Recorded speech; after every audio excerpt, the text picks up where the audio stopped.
दरअसल middle east में इस वक्त युद्ध चल रहा है और युद्ध के कारण भारत में सीएनजी और पीएनजी की जो कीमत है उसमें बढ़ोतरी हो सकती है, बढ़ सकते हैं दाम। ईरान के ड्रोन हमले के बाद भारत को गैस सप्लाई करने वाला सबसे बड़ा देश यानी कि कतर अपने एलएनजी प्लांट का उत्पादन रोक चुका है और ऐसे में इससे भारत आने वाले जो जहाज है उसकी जो आवाजाही है वो पूरी तरीके से रुक गई है और घरेलू बाजारों में गैस की जो सप्लाई है वो 40% तक की बड़ी कटौती जो है वो की गई है। ऐसे में भारत अपनी जरूरत की 40%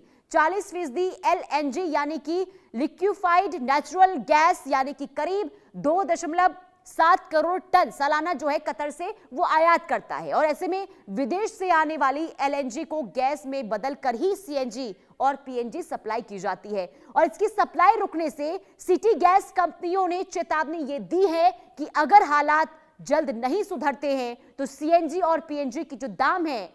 वो और भी ज्यादा बढ़ सकते हैं। लेकिन अब खबर है कि ऐसा कुछ नहीं होगा, मतलब भारत को रूस से कच्चा तेल खरीदने की छूट मिल गई है। अमेरिकी ट्रेजरी सचिव सॉकेट बेसेंट ने बताया है कि राष्ट्रपति ट्रंप के ऊर्जा एजेंडे के तहत यह अस्थायी कदम उठाया गया है। उन्होंने ये कहा है कि भारत अमेरिका का एक महत्वपूर्ण पार्टनर है और ग्लोबल मार्केट में तेल की सप्लाई को स्थिर रखने के लिए ये छूट दी गई है। देखिए, राहत की बात जरूर है। राहत की बात यह है कि अमेरिका की ओर से जरूर तेल खरीदने की छूट दे दी गई है और यह कहा गया है कि 30 दिन यानी कि 30 दिनों का जो समय है अमेरिका की ओर से दिया गया है कि जो भारत है वो रूस से तेल खरीद सकता है, क्योंकि पहले देखिए ये जरूर कहा गया था, जब आपको याद होगा कि रूस और यूक्रेन के बीच जब जंग चल रही थी तो उस वक्त अमेरिका की ओर से कई देशों पर प्रतिबंध लगाया गया था और यह कहा गया था कि इस जंग को रोकने के लिए रूस से तेल खरीदना बंद करना होगा, जिसमें भारत भी शामिल था। और ऐसे में जब अब स्थिति बदलती हुई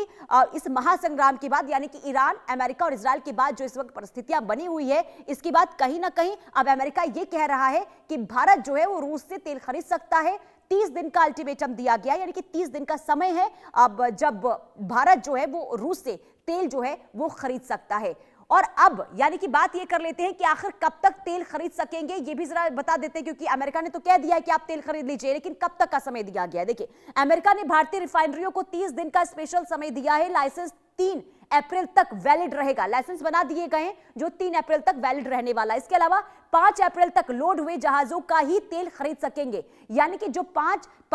मार्च तक जिन जहाजों पर तेल रखे गए थे सिर्फ उसी से खरीदारी हो सकेगी। यानी जो जहाज पहले से समुद्र